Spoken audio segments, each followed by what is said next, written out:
প্রিয় দর্শক, দেশ এবং প্রবাসী এই মুহূর্তে যে যেখান থেকে আমাদের ইউটিউব চ্যানেলটি দেখছেন সবাইকে প্রীতি এবং শুভেচ্ছা জানিয়ে শুরু করছি আজকের প্রতিবেদন। তো দর্শক, দেখতে পাচ্ছেন যে একজন বোন দাঁড়িয়ে আছে। আজকে আমরা আসছি বোনটির জীবনের গল্প শুনবো। আপু, আসসালামু আলাইকুম। কী নাম ভাইয়া? হ্যাঁ, খাদিজা। খাদিজা আপু কি ভালো? তো এই ভিডিওর সামনে কেন, কিসের জন্য একটু বলবা? হুম। বাবা ছিল, বাবা একজন বিয়ে করে নিয়ে চলে গেছে এবং মা আছে, মার অসুস্থ হয়ে গেল। একটু জোরে বলবা। হ্যাঁ, বাবা বিয়ে করে চলে গেছে, হ্যাঁ। মা কি অসুস্থ? মাকে নিয়ে তুমি থাকো? হ্যাঁ, আর কোনো ভাইটাই আছে তোমার? আছে একটা ভাই, ছোট ভাই। ছোট ভাই লেখাপড়া করে?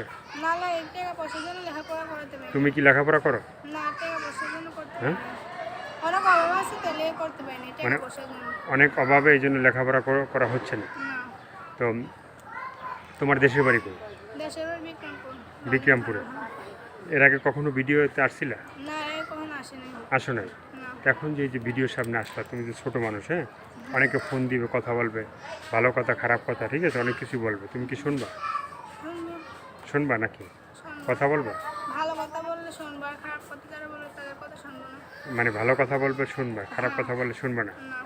তো বয়সটা কত হবে তোমার আনুমানিক? বয়স হুম, 15। 15। বিয়ে তো হয় না এখন? না, বিয়ে হয়নি। সম্বন্ধ আসে বাড়িতে? এসেছিল আমাদের মধ্যে, বসে নেই, ওরা ভালো না এলিগো। তোমাদের মধ্যে লোক ভালো না নাকি? না, 2-3টা বিয়ে করে এলিগো। 2-3টে বিয়ে করার জন্য করতে চাও না? হুম। তো এখন যদি তোমাকে কেউ বিয়ে করতে চায়, আর কি বলার আছে তোমার? বয় আসছে মনের মতো একজন মানুষ পেলে তার কাছে বিয়ে বসে, প্রবাসী ভাই হলে তার কাছে। হ্যাঁ, প্রবাসী ভাই মানে প্রবাসী ভাই যে দিকে আমার দুঃখটা বুঝবে, হুম, মনের মতো মানুষ। মনের মতো মানুষ, মানে প্রবাসী ভাইকে তুমি ভালোবাসতে চাও। হ্যাঁ। তো সে তোমার দুঃখ বুঝবে, তার দুঃখ তুমি বুঝবা। হ্যাঁ। আর কিছু বলতে চাও? না। তো দর্শক, এই আপুর কথাগুলো শুনলেন, ভালো লাগলে অবশ্যই তার পাশে থাকবেন। সাহায্য সহযোগিতা, প্রেম, ভালোবাসা, বিয়ে শাদী যে যেটা করবে সেটা আপনাদের একান্তই ব্যক্তিগত ব্যাপার। ভালো থাকেন, সুস্থ থাকেন, 5 ওয়াক্ত নামাজ পড়েন আর দেশটাকে বেশি বেশি করে ভালোবাসবেন। সবাইকে আল্লাহ হাফেজ, সবাই ভীষণ ভালো থাকবেন।